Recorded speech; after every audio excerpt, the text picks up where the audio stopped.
Hello बच्चों। आज के लेक्चर में हम बात करेंगे हिस्टोलॉजी ऑफ एलिमेंट्री कनाल के बारे में। अब तक हम एलिमेंट्री कनाल तक पढ़ चुके थे। ठीक, आज हिस्टोलॉजी को समझेंगे।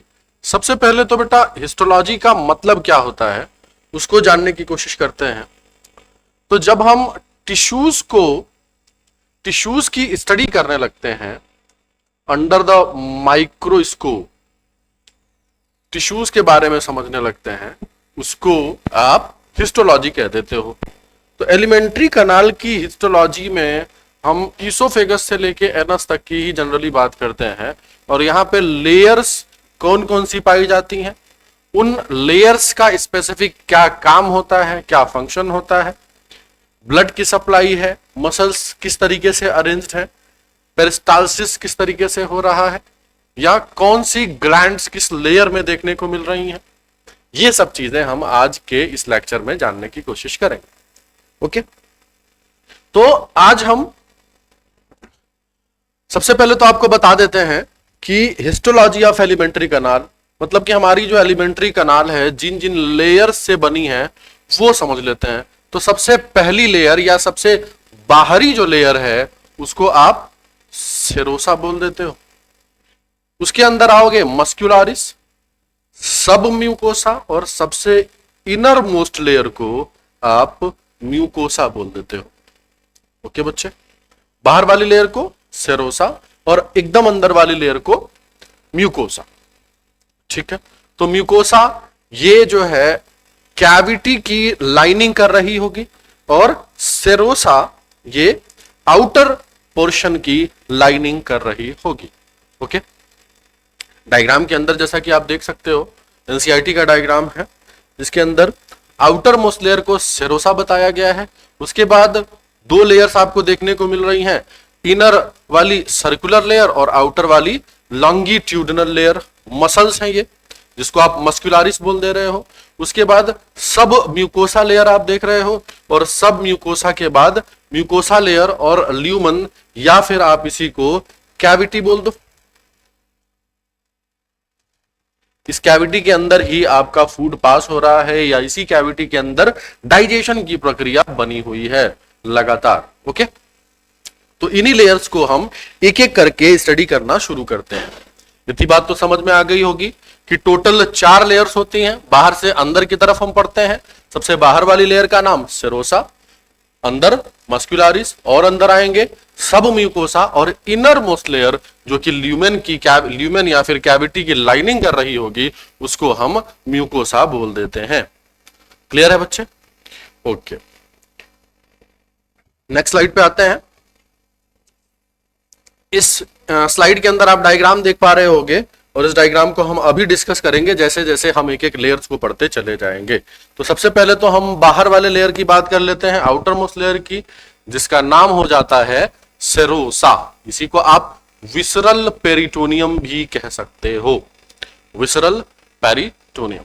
ठीक, ये किन चीजों से बनी हुई होती है बेटा? तो देखो यहां पे स्क्वैमस एपिथेलियम और एरियोलर कनेक्टिव टिश्यूज की ये बनी होती हैं। Areolar connective tissue and squamous epithelium. बाहर की लेयर है एपिथेलियम बोल देंगे, अंदर की लेयर है एपिथेलियम बोल देंगे। तो ये एपिथेलियम कौन सी है? स्क्वैमस एपिथेलियम, और एरियोलर कनेक्टिव टिश्यू यहां पे प्रेजेंट है। It is continuous with mesentery. Mesentery क्या होती है बेटा? तो ये समझिएगा, it is fold of membrane that connects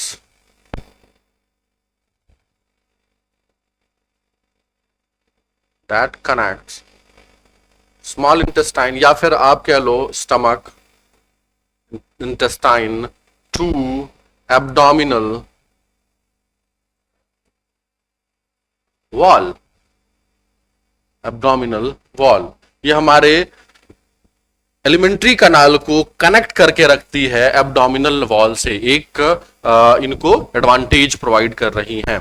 उसके बाद आप देख रहे हो ईसोफेगस के बारे में बात की गई है। यहां पे एडवेंटिशिया एक्सटर्ना बोल देते हो आप। Adventitia externa. हालांकि आप जब बात कर रहे हो स्टमक की, स्मॉल इंटेस्टाइन की, लार्ज इंटेस्टाइन की, तो यहां पे आप विसरल पेरिटोनियम कह देते हो, यहां पे एडवेंटिशिया एक्सटर्ना। एक्चुअल में ईसोफेगस एब्डोमिनल कैविटी के अंदर देखने को नहीं मिल रही है, दैट इज वाई यहां पे हम विसरल पेरिटोनियम नहीं बोल सकते। क्या बोलेंगे हम? Adventitia externa. ओके बच्चे, ठीक है। तो सबसे पहली लेयर, आउटर मोस्ट लेयर, जिसको आप क्या बोल दे रहे हो? सेरोसा। सेरोसा को और क्या बोल देते हैं? Visceral peritoneum. ईसोफेगस की बात करेंगे तो एडवेंटिशिया एक्सटर्ना। एडवेंटिशिया एक्सटर्ना किस चीज से मिलके बनी हुई है बेटा? तो यहां पे आप देख पा रहे हो squamous epithelium and areolar connective tissue. Clear है? Okay, and it is continuous with mesentery.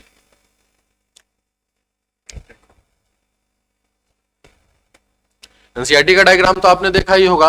इस डायग्राम को आप देख सकते हो, मिजेंट्री एक लेयर है, एक मेम्ब्रेनस फोल्ड है जो कनेक्ट कर रही है एब्डोमिनल वॉल से।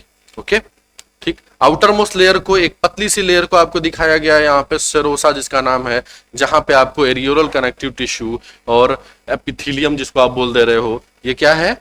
स्क्वैमस एपिथेलियम देखने को मिल रहा है। क्लियर है बेटा? ओके, आगे बढ़ते हैं। अगला लेयर आ जाता है मस्क्यूलारिस। नाम से भी लग रहा होगा कि बेटा ये मसल्स की बनी हुई है।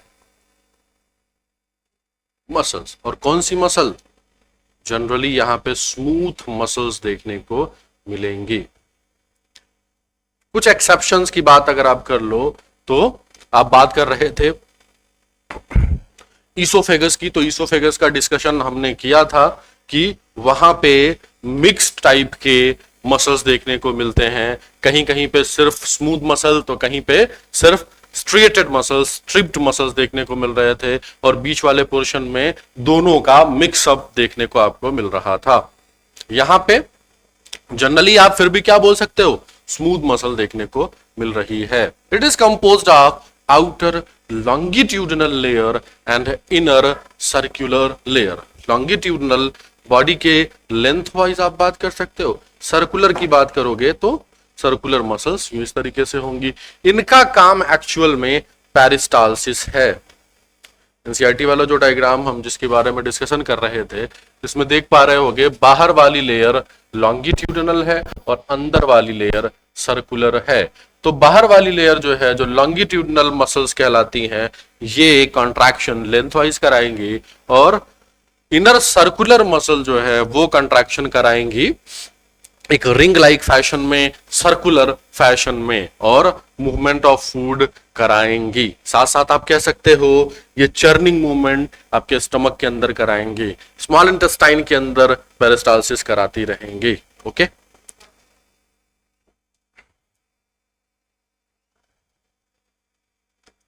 ठीक है। इन स्टमक एक ऑब्लिक मसल लेयर देखने को मिल रही है। लॉन्गिट्यूडनल एंड सर्कुलर तो आप समझ गए, एक ऑब्लिक, एक तिरछी मसल्स लेयर देखने को मिल रही हैं जो कि चर्निंग मूवमेंट में हेल्प करती हैं। Churning movement. ओके बेटा, लास्ट डायग्राम के अंदर फिर से हम इसको डिस्कस कर लेते हैं। आप देख पा रहे हो सेरोसा लेयर के बाद मस्कुलारिस लेयर शुरू हो रही है, जिसके अंदर इनर वाली सर्कुलर लेयर और आउटर लॉन्गिट्यूडनल लेयर देखने को मिल रही है। तो लॉन्गिट्यूडनल का काम लेंथ वाइज और सर्कुलर का काम एक रिंग लाइक फैशन में पेरिस्टालसिस कराना है। सक्सेसिव वेव ऑफ मूवमेंट्स देखने को मिलती है जिसके मदद से खाना इसोफेगस से पास होते हुए स्टमक में, स्टमक से पास होते हुए small intestine and large intestine, इस तरीके से मूवमेंट देखने को मिल रहा है। ओके, आप यहां पे एक चीज नोटिस कर पा रहे होगे, मायंट्रिक प्लेक्सस देखने को मिल रहा है, जिसको हम आवर बैक्स प्लेक्सस भी कह देते हैं। आवर बैक्स प्लेक्सस, अभी इसके बारे में हम डिस्कस करते हैं।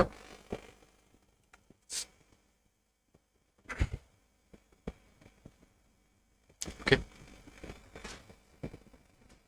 आप देख पा रहे हो आवर बैक्स प्लेक्सस क्या है, it is a network of nerve cells and parasympathetic nerve fibre. ये इन दोनों के नेटवर्क से मिलके बना हुआ है और ये पाई जा रही है between longitudinal and circular muscle, जैसा कि अभी आपने डायग्राम के अंदर देखा है। तो इनका काम आपको याद रखना पड़ेगा, काम होता है कंट्रोल दी पेरिस्टालसिस, कब कितनी पेरिस्टालसिस की जरूरत है, खाने को किस तरीके से नीचे की तरफ लेके जाना है, इस पे इनका काम रहता है। ओके, तो ये था आवर बैक्स प्लेक्सस के बारे में। जैसा कि आपने डायग्राम के अंदर देखा, ये कहां पे देखने को मिल रही है, between longitudinal and circular muscles. Okay, between longitudinal, ये लॉन्गिट्यूडनल मसल और ये सर्कुलर मसल है, इन्हीं के बीच आपको ये माइंट्रिक प्लेक्सस देखने को मिल रहा है, जिसको आप आवर बैक्स प्लेक्सस भी कह देते हो। काम याद रखेंगे, कंट्रोल्स दी पेरिस्टालसिस। दूसरी बात क्या याद रखेंगे कि ये nerve cells and parasympathetic nerve fibres के बीच से मिलके बना हुआ एक नेटवर्क है, जिनका काम क्या बन जा रहा था, पेरिस्टालसिस। ओके, कंट्रोल करना।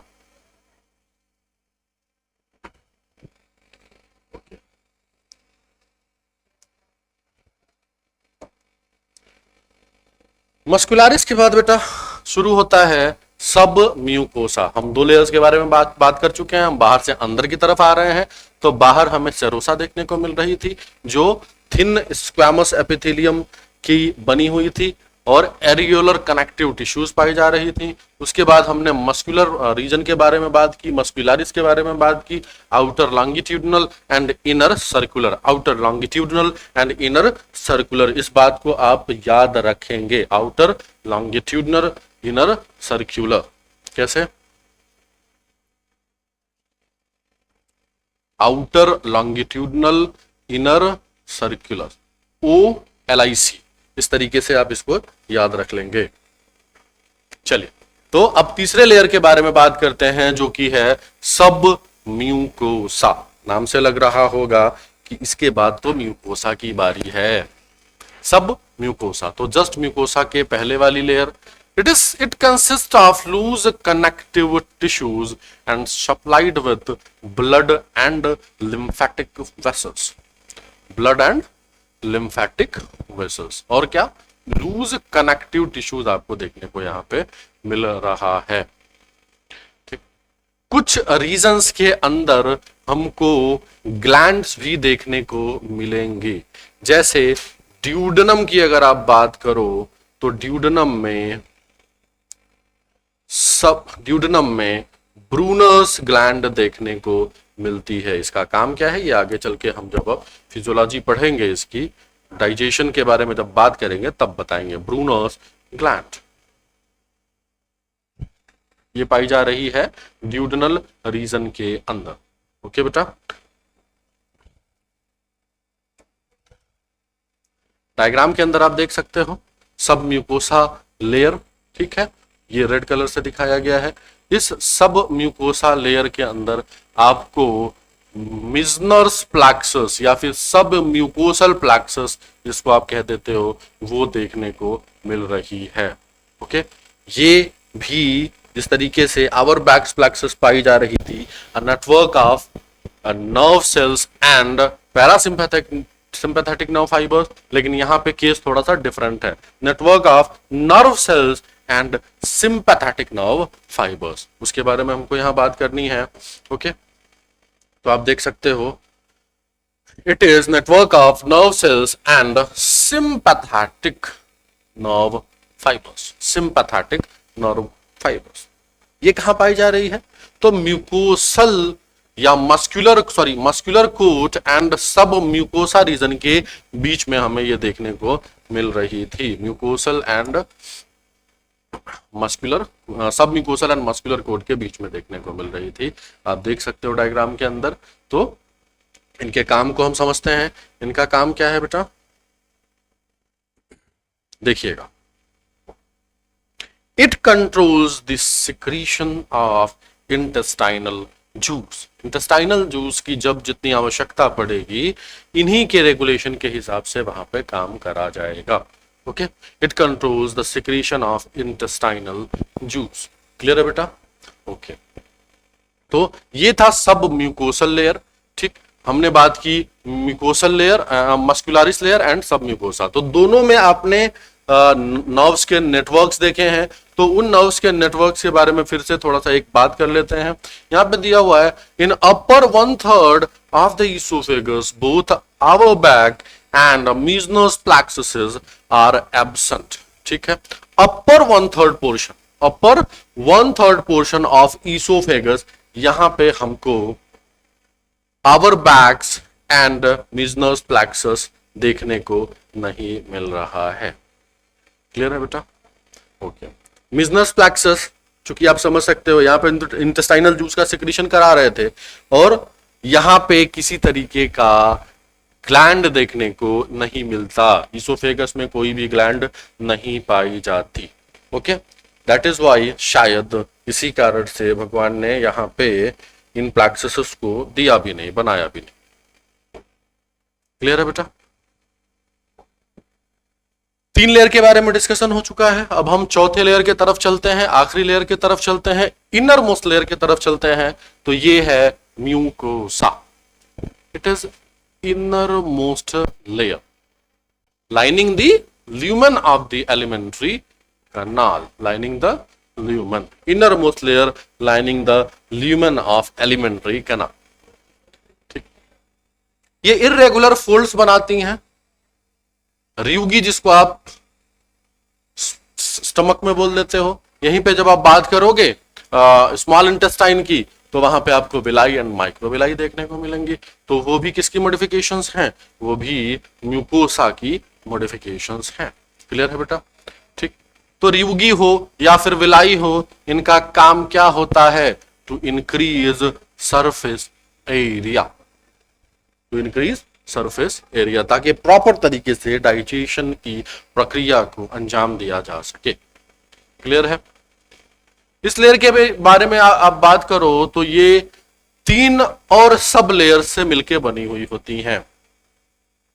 सबसे बाहर वाली लेयर इसके अंदर मस्कुलरिस म्यूकोसा, दूसरे नंबर पे लेमाइना प्रोप्रिया, एंड लास्ट है एपिथेलियम, जो कि एक्चुअल में लाइन कर रही होगी ल्यूमेन ऑफ एलिमेंट्री कैनाल को। क्लियर है? तो एक बार डायग्राम से समझते हैं। इस डायग्राम के अंदर आप देख सकते हो, ये जो लेयर है ये पूरा का पूरा म्यूकोसल लेयर है। इस म्यूकोसल लेयर में आप देख रहे हो कि टोटल 3 लेयर्स देखने को मिल रही हैं। बाहर से अंदर की तरफ जाओगे तो ये सबसे पहले muscular mucosa, lamina propria and उसके बाद epithelium. Muscular mucosa, lamina propria, बीच का जो ब्रॉड लेयर है उसको आप कह लो, और एपिथेलियम जो लाइन कर रही है एलिमेंट्री कैनाल को। क्लियर है बेटा? ओके, वापस से चलते हैं।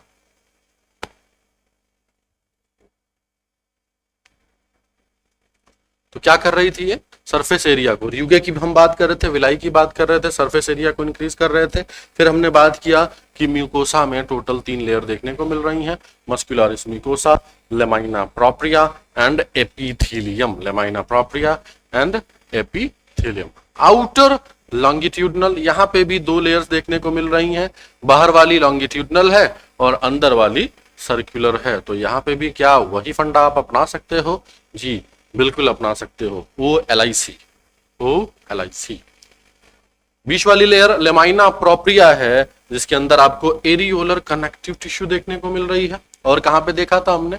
सेरोसा में देखा था। ब्लड वेसल्स की सप्लाई देखने को मिल रही है, कुछ ग्लैंड्स देखने को मिल रही हैं, सम लिम्फाइड टिश्यूज देखने को मिल रही हैं। ठीक, जिसको आप कलेक्टिवली माल्ट बोल देते हो, जो स्मॉल इंटेस्टाइन के अंदर देखने को मिलेंगी। म्यूकोसल एसोसिएटेड लिम्फाइड टिश्यू, ये फुल फॉर्म आप याद रखेंगे माल्ट का, mucosal associated lymphoid tissues, mucosal region के अंदर लिम्फोइड टिश्यूज का पाया जाना, इसी को आप माल्ट बोल देते हो, MALT। एक बार फिर से यहाँ पे ब्लड वेसल्स की सप्लाई है, ग्लैंड्स पाई जा रही हैं और लिम्फोइड टिश्यूज देखने को मिल रही हैं, जिसको आप म्यूकोसल एसोसिएटेड लिम्फोइड टिश्यूज बोल देते हो।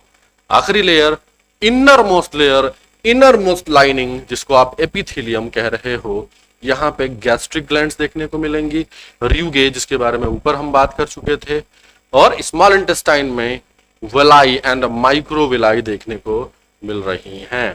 Gastric glands, rugae, villi and small intestine. Okay बेटा, क्लियर है यहां तक?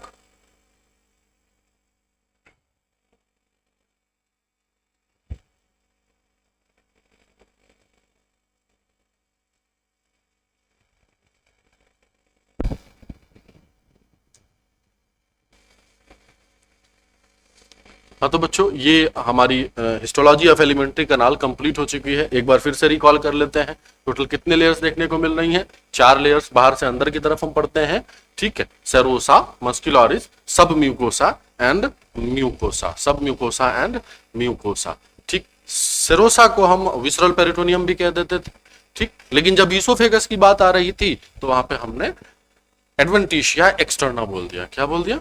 Adventitia externa. मस्कुलरिस के अंदर हमने 2 लेयर्स देखी, आउटर वाली को लॉन्गिट्यूडनल और अंदर वाली को सर्कुलर बोल दिया। दोनों का काम अलग अलग तरीके से है, ओके। फिर हमने बात की सब म्यूकोसा की, और सब म्यूकोसा के अंदर हमने सब म्यूकोसा के अंदर ड्यूडेनल रीजन के अंदर हमने बात की ब्रूनर्स ग्लैंड के बारे में। बाकी प्लेक्सस के बारे में 2 टाइप्स के प्लेक्सस हमने पढ़े, एक आवरबैक्स प्लेक्सस जो कि मस्कुलरिस रीजन में देखने को मिल रहा था, और सब म्यूकोसल रीजन के अंदर, या फिर आप कह लो मस्कुलरिस और सब म्यूकोसा के बीच में आपको सब म्यूकोसल प्लेक्सस देखने को, या फिर मीजनर्स प्लेक्सस देखने को मिल रहा था। एक प्लेक्सस का काम क्या था? पेरिस्टाल्सिस। दूसरे प्लेक्सस का काम क्या था? इंटेस्टाइनल जूस के सिक्रीशन को रेगुलेट करना। ओके बेटा, ठीक है। तो फिर सब म्यूकोसा के बाद हमने म्यूकोसा के बारे में बात की, और म्यूकोसा को हमने सिंपली बोल दिया कि ल्यूमेन की लाइनिंग कर रही है ये, ओके। इसके अंदर भी टोटल हमने 3 लेयर्स के बारे में बात की। पहली लेयर थी मस्कुलरिस म्यूकोसा, दूसरी लेयर थी लेमाइना प्रोप्रिया, और तीसरी लेयर थी एपिथेलियम। ओके बेटा, अब हम कंटिन्यू करते हैं आगे का टॉपिक, जिसको आप बोल देते हो डाइजेस्टिव ग्लैंड्स, ठीक। हमारा एलिमेंट्री कैनाल वाला पोर्शन पूरा खत्म हो चुका है, हमने उसकी डिटेलिंग कर ली।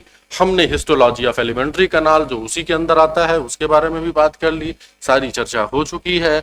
अब हम पढ़ने जा रहे हैं डाइजेस्टिव ग्लैंड्स के बारे में, ठीक है। हमने बात की थी पहले ही लेक्चर के अंदर, डाइजेस्टिव ग्लैंड के अंदर हमको मिलती है salivary glands, liver, pancreas, intestinal glands and gastric glands. इन सभी के बारे में एक एक करके हम डिस्कस करेंगे, और इस तरीके से डाइजेस्टिव ग्लैंड्स को फिनिश किया जाएगा। तो आज हम शुरू करने वाले हैं salivary gland, okay. Salivary glands कितनी पाई जाती हैं, उनका रोल क्या होता है, उनका फंक्शन क्या होता है, पीएच क्या होता है, किस तरीके से एक्ट करती हैं, ये सब बातें भी कुछ कुछ डिस्कस हम कर लेंगे। बाकी जो भी चीजें बचेंगी वो डाइजेशन की प्रक्रिया जब हम सीखेंगे तो डिस्कस कर लेंगे, ओके। तो सबसे पहले बकल कैविटी के अंदर पाई जाने वाली सैलिवरी ग्लैंड के बारे में हम बात करते हैं, ठीक। सैलिवरी ग्लैंड का काम क्या होता है? सलाइवा रिलीज करना। They pour their secretion in oral cavity. लार ग्रंथि जिसको आप हिंदी में कह देते हो, और सलाइवा को लार कह देते हो, इन्हीं का सिक्रीशन सैलिवरी ग्लैंड्स करती हैं, ओके। डायग्राम के अंदर आप देख पा रहे होंगे टोटल 3 टाइप्स के सैलिवरी ग्लैंड्स हमें देखने को मिल रही हैं। पैरोटिड, पैरोटिड के बाद सबलिंगुअल, और सबलिंगुअल के बाद सब मैंडिबुलर ग्लैंड, ठीक। टोटल 3 टाइप्स के ग्लैंड्स हमको देखने को मिलेंगी। मैन के अंदर पैरोटिड ग्लैंड्स, सबलिंगुअल ग्लैंड्स, सब मैक्सिलरी या इसी का दूसरा नाम सब मैंडिबुलर ग्लैंड्स, ओके बेटा, क्लियर है? चल, सबसे पहले हम पैरोटिड ग्लैंड के बारे में बात कर ले रहते हैं। तो आपने देखा जैसा कि डायग्राम के अंदर इनकी पोजीशन क्या थी और ये दिखने में सबसे बड़े नजर आ रहे थे। Largest salivary gland situated near years. Okay, ये सबसे बड़े हैं, फिर भी इनका जो सिक्रीशन है ये सिर्फ 20% है। पूरे सलाइवा का इनका जो कंपोजिशन है वो सिर्फ 20% है। इसके पास एक एंजाइम पाई जाती है जिसको हम टाइलिन या फिर सैलिवरी अमाइलेज कह देते हैं। टाइलिन या फिर सैलिवरी अमाइलेज। ओके, इनकी जो डक्ट्स होती है, जैसा कि आप एक्सोक्राइन ग्लैंड्स के बारे में पढ़ रहे हो अभी, जो एंजाइम रिलीज करती हैं, तो डक्ट होंगी, बिल्कुल होंगी। तो इन डक्ट्स का इन अलग अलग तीनों सैलिवरी ग्लैंड्स के अंदर हमको नाम याद रखना पड़ेगा, जानना पड़ेगा कि कौन कौन सी डक्ट्स पाई जा रही हैं। तो यहां पे इस डक्ट का नाम हो जाता है स्टेनसन्स डक्ट। स्टेनसन्स डक्ट ये सेकंड, अपर सेकंड मोलर पे आके हमारे ओरल कैविटी में ओपन होता है, अपना सलाइवा रिलीज करवाता है। ओके, यहां पे पैरोटिड ग्लैंड के अंदर वायरल इन्फेक्शन, जिसको हम मम्स कह देते हैं, ये होने के चांसेस रहते हैं।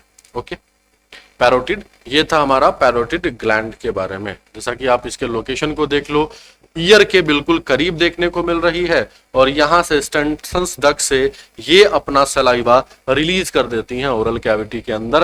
अपर सेकंड मोलार टीथ जो पाई जा रही है वहीं पे इनका सिक्रीशन देखने को मिल रहा है। This is all about parotid gland. अब हम बात करते हैं नेक्स्ट ग्लैंड, जिसको हम सब लिंगुअल ग्लैंड बोल देते हैं। ये सबसे छोटे सैलिवरी ग्लैंड्स हैं। ये सबसे छोटे सैलिवरी ग्लैंड्स हैं और ये टंग के नीचे पाई जाती हैं। लिंगुआ जिसका मतलब होता है टंग, और टंग के नीचे पाई जाती हैं, इसीलिए इनका नाम पड़ गया सब लिंगुअल ग्लैंड्स। इनका जो सिक्रीशन है ये 5% है, 5% ऑफ द टोटल। ठीक, सबसे बड़े वाले का क्या था 20%, ये सबसे छोटी वाली है इसका सिर्फ 5% है। इनके पास भी डक्ट पाई जाएगी जिसको आप डक्ट ऑफ रवाइनस बोल देते हो। डक्ट ऑफ रवाइनस बोल देते हो, जस्ट टंग के नीचे पाई जा रही हैं। तो floor of the oral cavity पे ही ये अपना सलाइवा रिलीज कर दे रही हैं। ओके, टंग के जस्ट नीचे इनका लोकेशन आप याद रखेंगे, नाम से भी पता चल जा रहा है। ठीक है, एक बार आप डायग्राम के अंदर देख सकते हो, सब लिंगुअल ग्लैंड्स जस्ट टंग के नीचे पाई जा रही हैं और ये इनके डक्ट्स हैं जो कि अपना सलाइवा रिलीज कर रहे हैं ओरल कैविटी के अंदर।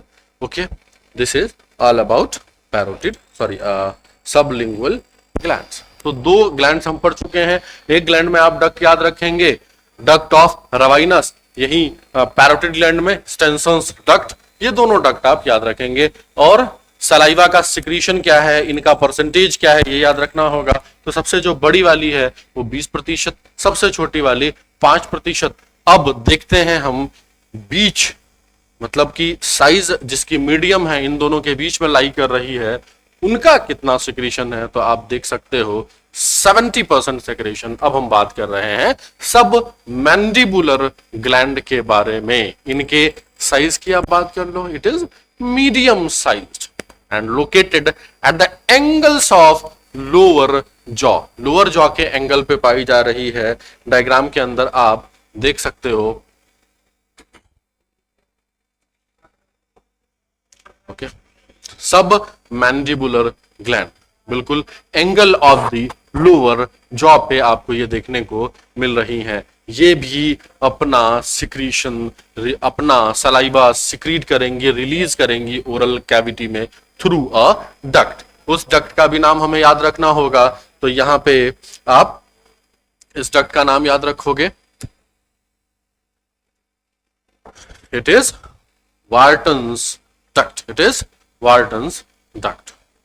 इनका जो सिक्रीशन है लोअर सेंट्रल इंसीजर पे आके ओपन हो रहा है। Lower central incisor, lower central incisor. Okay बेटा, ठीक है।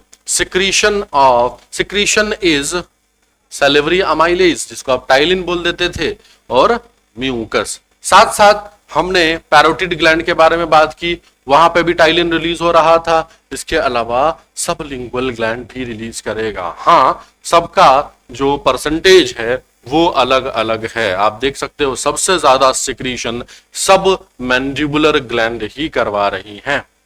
क्लियर है बेटा? ओके।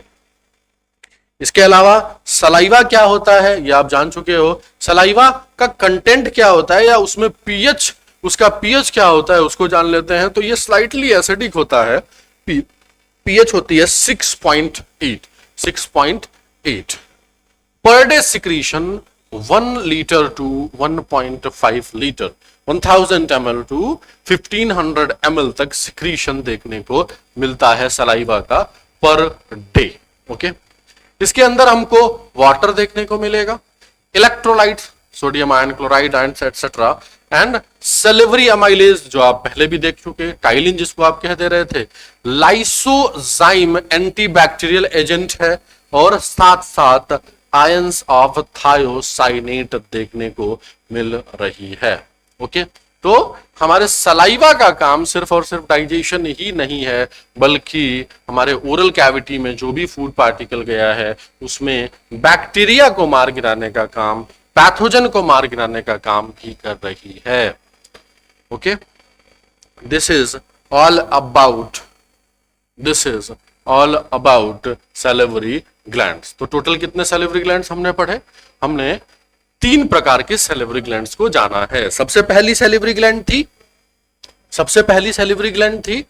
पैरोटिड ग्लैंड, जो हमारे ईयर के पास देखने को मिल रही थी, सबसे बड़ी थी, लेकिन उनका सिक्रीशन सिर्फ 20% था। डक्ट का नाम स्टेनसन्स डक्ट था। ओके बेटा, दूसरे नंबर पे हमने बात किया सब लिंगुअल ग्लैंड के बारे में, जो कि टंग के जस्ट नीचे पाई जा रही थी, और उनका सिक्रीशन 5% था। साथ साथ डक्ट के बारे में आप बात करोगे तो डक्ट ऑफ रवाइनस देखने को वहां पे मिल रही थी। आखिरी ग्लैंड जो मीडियम साइज की थी, उनका सिक्रीशन 70% था, जो अभी आपने पढ़ा सब मैंडिबुलर ग्लैंड, और इनके डक्ट का नाम था वार्टन्स डक्ट। तो ये बात आप याद रखेंगे। एसिडिक, स्लाइटली एसिडिक पीएच होता है 6.8, और उसके अलावा इनके कंटेंट के बारे में बात कर रहे थे आप, वाटर है, ढेर सारे इलेक्ट्रोलाइट्स हैं, उसके अलावा लाइसोसाइम है, आयंस ऑफ थायोसाइनेट देखने को यहां पे मिल रही हैं। This is all about salivary glands.